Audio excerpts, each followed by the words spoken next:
travers les quelques minutes de vidéo que je viens de tourner, vous allez comprendre pourquoi le système Go-to-Market Allbound est le meilleur pour les entreprises B2B et surtout est le système que vous devez mettre en place pour 2025. Bonjour à toutes et à tous, je m'appelle Antoine Guinet, je suis Go-to-Market Engineer et Outbound Manager et mon objectif est simple, faire en sorte que vous ayez trouvé de nouveaux clients avec l'acquisition en 2025. Et ce workflow risque de résoudre beaucoup de problèmes que vous pouvez avoir. Alors, grosso modo, aujourd'hui, une entreprise, les problématiques qu'elle peut avoir en termes d'acquisition sont assez simples. Soit elle n'arrive pas à avoir suffisamment de traction, c'est-à-dire que ce soit par sa prospection, son contenu ou par un autre moyen, elle n'attire pas suffisamment de personnes à elle, donc forcément le nombre de rendez-vous est limité. Deuxième option, elle a des rendez-vous, mais pas des rendez-vous de qualité. Pourquoi ? Parce que son approche, les messages qu'elle a pu envoyer en amont, ne sont pas suffisamment bien construits pour permettre une prise de décision et un passage à l'achat immédiat. Ok ? L'objectif de ce système go-to-market, il est simple. Faire en sorte que vous captez la quasi-totalité de l'attention sur votre marché. En 2025, c'est pas compliqué. On est sur une économie de l'intention. Ce qui signifie que plus on vous voit, plus vous pouvez faire d'oseille. Pourquoi ? Parce que plus de personnes vous voient, plus de personnes ont donc l'occasion de vérifier votre expertise et de penser, à juste titre ou non, que vous êtes le meilleur dans votre domaine et donc de déclencher un call avec vous. Et mon objectif, c'est qu'avec ce système go-to-market, vous puissiez faire en sorte d'être la boîte la plus active, la boîte la plus visible dans votre domaine, passer devant vos concurrents et aller générer plusieurs dizaines de rendez-vous par mois. Ok ? On est parti tout de suite. Le système Allbound Go-to-Market que je recommande, pour moi, il passe par 4 piliers.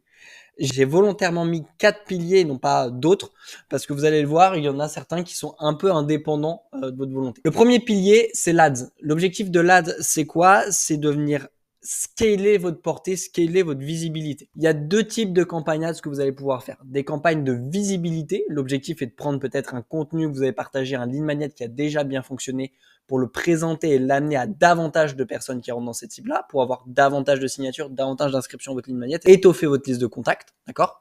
Et puis, il y a des campagnes qui visent à faire de la conversion et de la transformation directement, c'est-à-dire je propose tel service, entreprise est intéressée par tel service, elle me parle, et elle veut tout simplement déclencher un rendez-vous. Pour ça, je vous recommande de passer par les régies publicitaires classiques. On peut avoir du Google Ads, du Meta Ads, du LinkedIn Ads. Il y en a d'autres qui existent. L'idée, c'est simplement de se dire, OK, sur quelle plateforme est présente ma cible? Et à ce moment-là, vous activez sur cette plateforme-là. Bien évidemment, il y a des enjeux de coût et de visibilité. On sait tous que LinkedIn Ads est une plateforme qui coûte relativement cher.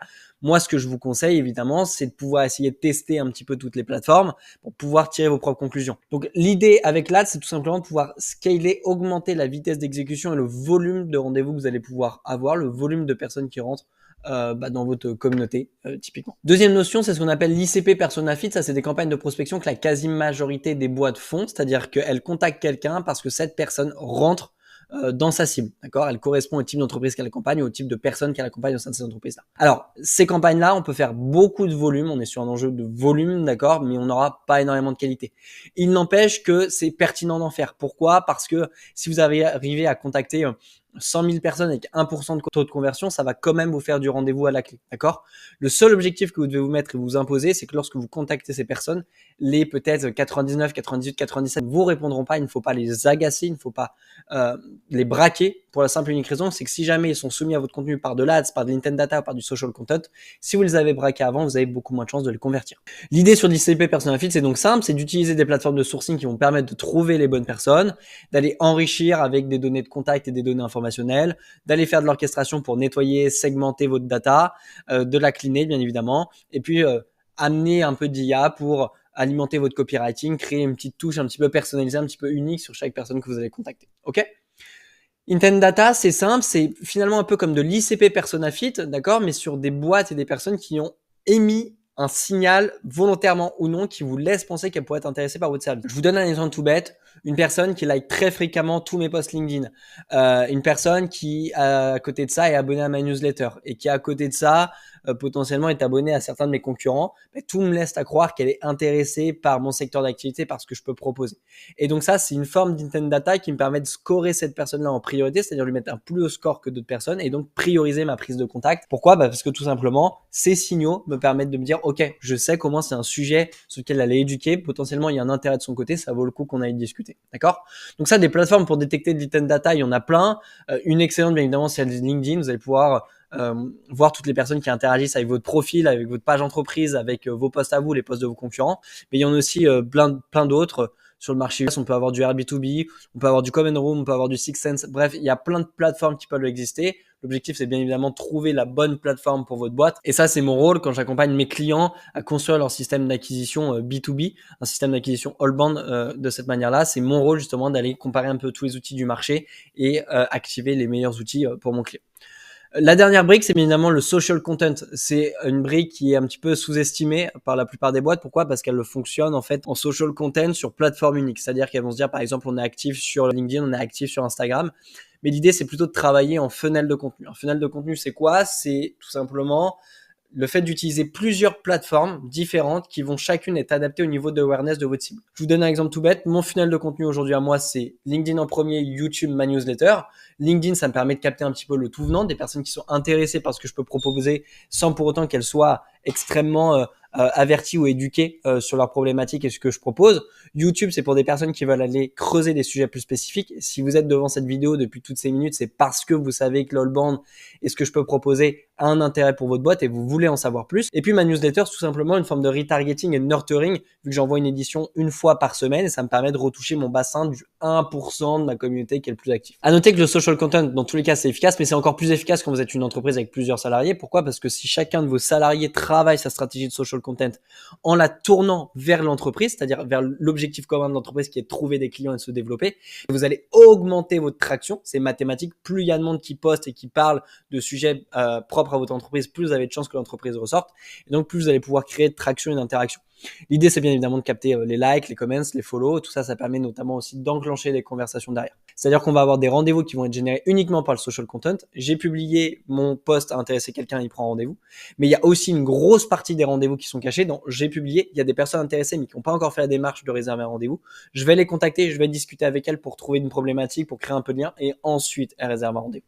L'ensemble de ces éléments, quoi qu'il arrive, elle redirige vers une plateforme d'orchestration. Pour moi, en 2025, c'est ultra important d'avoir une plateforme d'orchestration. La plateforme d'orchestration numéro 1, aujourd'hui, à mon sens, c'est Clay. C'est l'outil le plus complet du marché. Pour la simple et unique raison, c'est qu'il est connecté avec plus d'une centaine d'intégrations sur d'autres logiciels.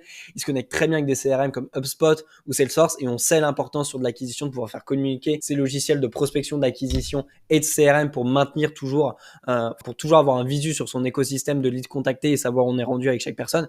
Mais aujourd'hui, Clay, c'est l'outil le plus fort. L'objectif de cette vidéo, c'est pas de vous faire une démonstration de Clay. Tout ce que vous avez à retenir, c'est qu'il vous permet d'orchestrer votre acquisition de A à Z sur tous les piliers que vous pouvez voir ici. Et il vous permet notamment d'organiser votre prospection.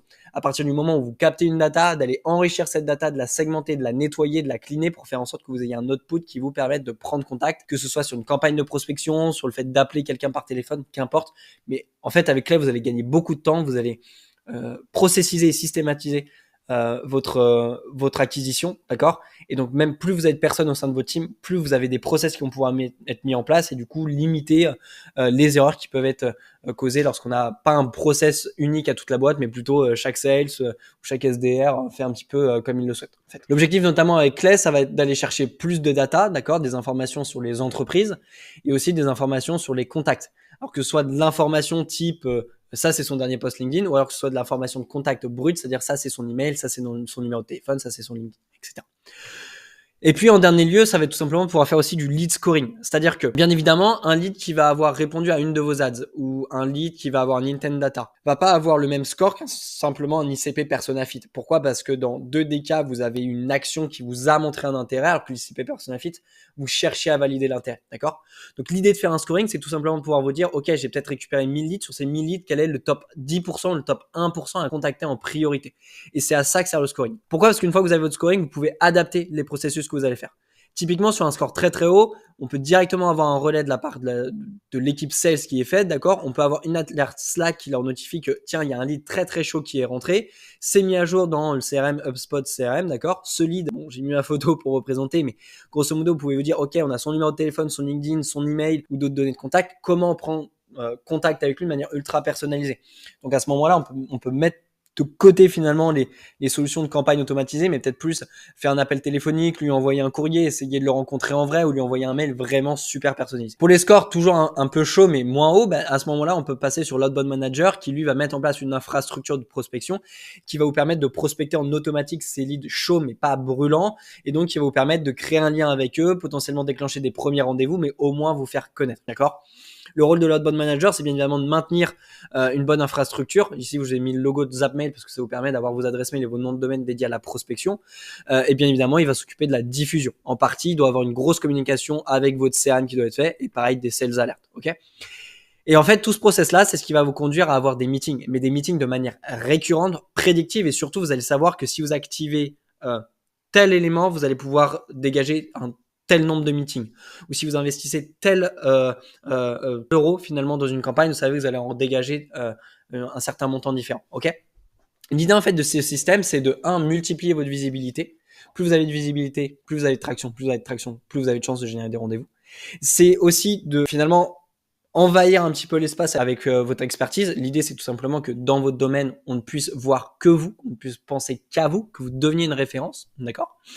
Et puis, ça vous permet aussi et surtout de segmenter entre des leads ultra chauds qu'il faut activer de manière très précise, d'accord, et mettre beaucoup d'efforts dessus, et puis des leads un peu moins chauds qu'il faut tout de même activer, mais qu'on peut venir automatiser d'une manière ou d'une autre, ok?